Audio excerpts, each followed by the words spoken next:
पूरी जहिया दिलावा के ललसा त जलसा कराइब हो।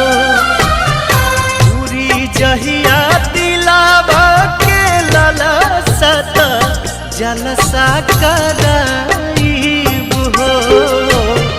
गोदिया में होई है बालकवा त कोसी भरावा